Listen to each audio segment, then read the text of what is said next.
यतिराजाय विवेकानन्दसूरये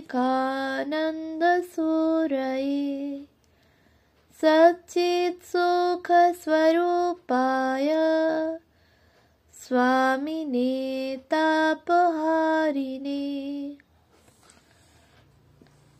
পূজনীয়া ভগিনী নিবেদিতার লেখা স্বামীজিকে যেরূপ দেখিয়াছি গ্রন্থ থেকে পাঠ, পৃষ্ঠা সংখ্যা 10, দ্বিতীয় পরিচ্ছেদ। লন্ডনে স্বামী বিবেকানন্দ 1896 খ্রিস্টাব্দে।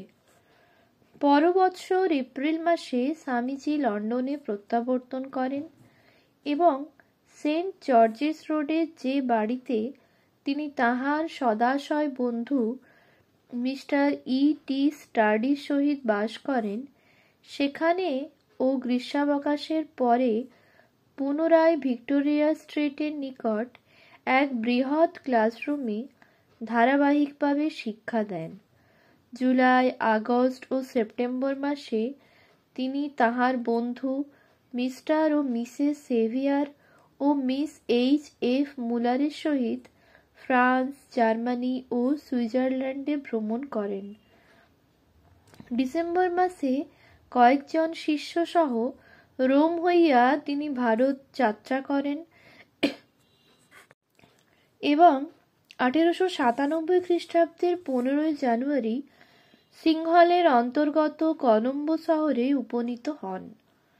1896 খ্রিস্টাব্দে প্রদত্ত বক্তৃতাবলীর অধিকাংশ পরে প্রকাশিত হইয়াছে। ওই বক্তৃতাগুলি পাঠ করিয়া সকলে অবগত হইতে পারেন জগৎকে তাহার কি দিবার ছিল এবং কি রূপে উহা তিনি ব্যাখ্যা করিয়াছিলেন, যাহাতে সকলের বোধগম্য হয়। ঈশ্বর সর্বভূতে বিরাজ করেন। হিন্দুগণের এই যে বিশ্বাস, তাহারই প্রচারক রূপে স্বামীজি আমাদের দেশে আসিয়াছিলেন এবং তাহার প্রচারিত ধর্মের গোস্পেল সত্যতা নির্ণয়ের জন্য তিনি সকলকে উহা পরীক্ষা করিয়া লইতে আহ্বান করেন। তখনই বা কি, আর পরেই বা কি? আমি তাহাকে কখনো শ্রোতৃবর্গের নিকট কোনো বিশেষ ধর্মমতের পক্ষে সমর্থন করিতে শুনি নাই। বক্তব্য বিষয় উদাহরণ দ্বারা বুঝাইতে গিয়া তিনি অসংকোচে ভারতের বিভিন্ন সম্প্রদায়ের সেক্টস উল্লেখ করিতেন। উহাদিগকে সম্প্রদায় না বলিয়া বিভিন্ন ধর্মমত, চার্চেস বলিলেই ভালো হয়। কিন্তু ভারতীয় চিন্তা প্রণালীতে যে দর্শন সমুদয় ধর্মমতের ভিত্তিস্বরূপ, তাহা ব্যতীত তিনি অপর কিছু কদাপি প্রচার করেন নাই। বেদ, উপনিষদ ও ভগবদ্গীতা ব্যতীত অপর কোনো গ্রন্থ হইতে কখনো কোনো অংশ উদ্ধৃত করেন নাই।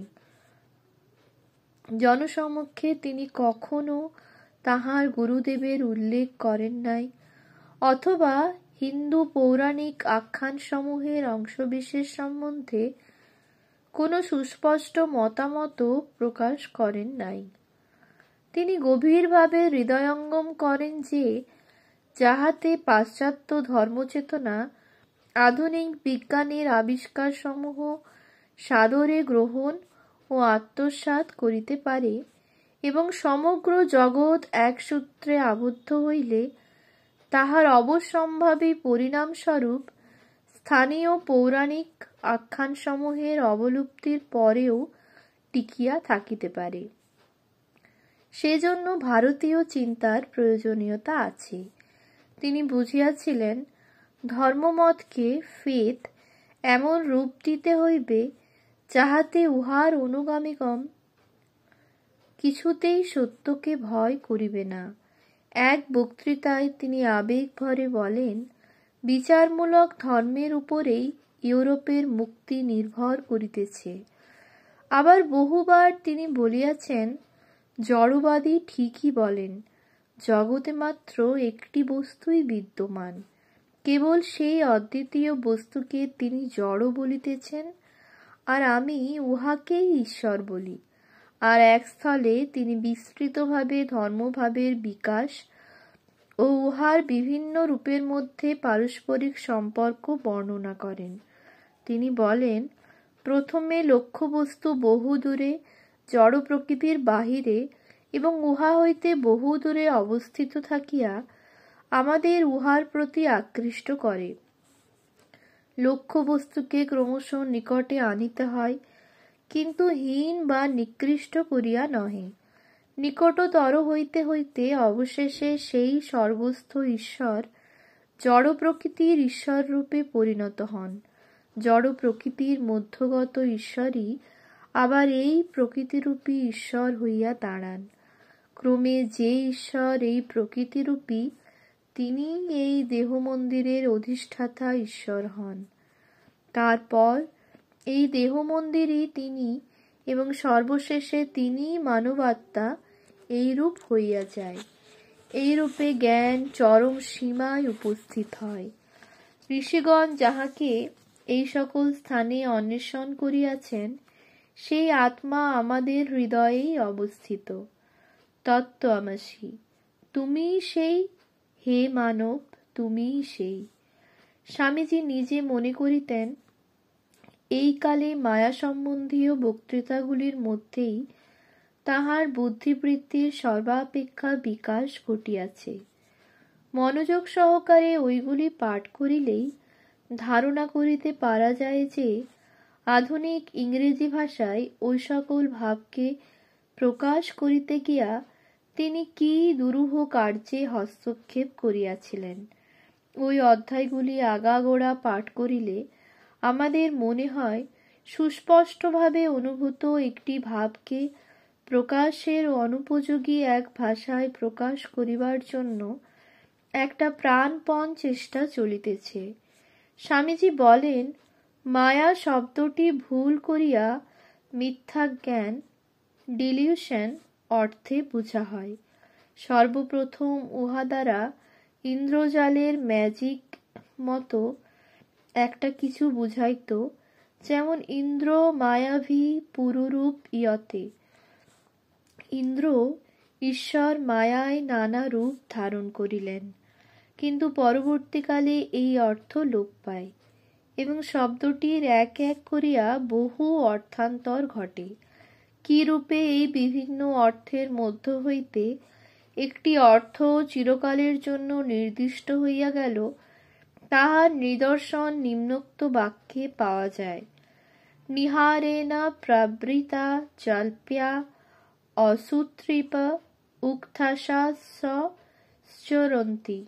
অর্থাৎ, যেহেতু আমরা বৃথা বাক্যালাপ করিয়া থাকি, ইন্দ্রিয়ের বিষয় লইয়া সন্তুষ্ট থাকি এবং বাসনারই অনুবর্তন করি, সেই হেতু সত্য বস্তুকে যেন কুয়াশার দ্বারা আচ্ছাদিত করি।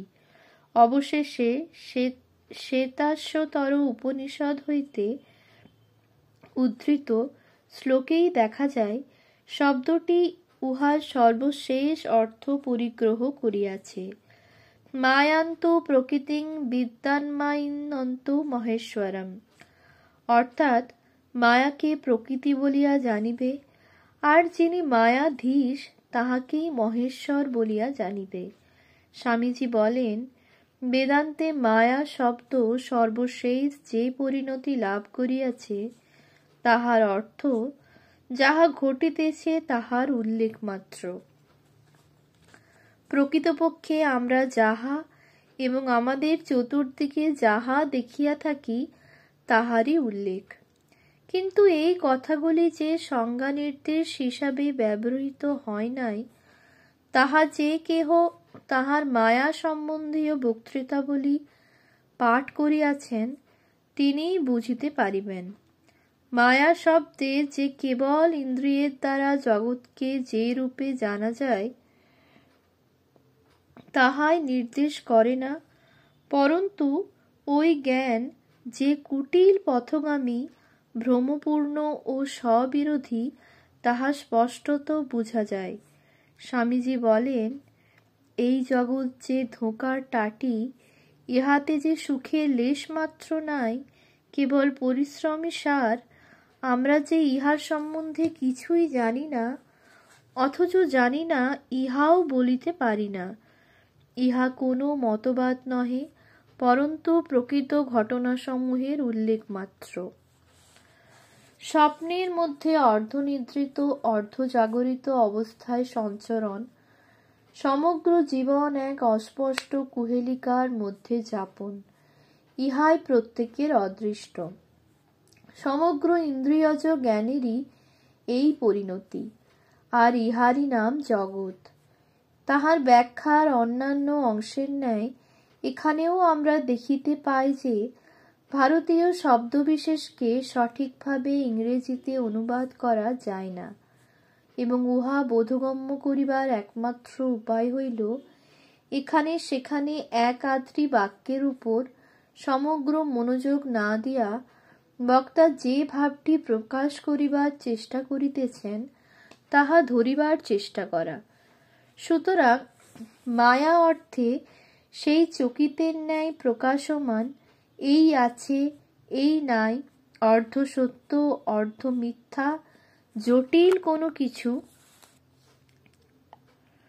যাহাতে বিশ্রাম নাই, তৃপ্তিও নাই, কোনো চরম নিশ্চয়তা নাই, যাহা আমরা ইন্দ্রিয় ও ইন্দ্রিয় নির্ভরশীল মনের সাহায্যেই জানিতে পারি।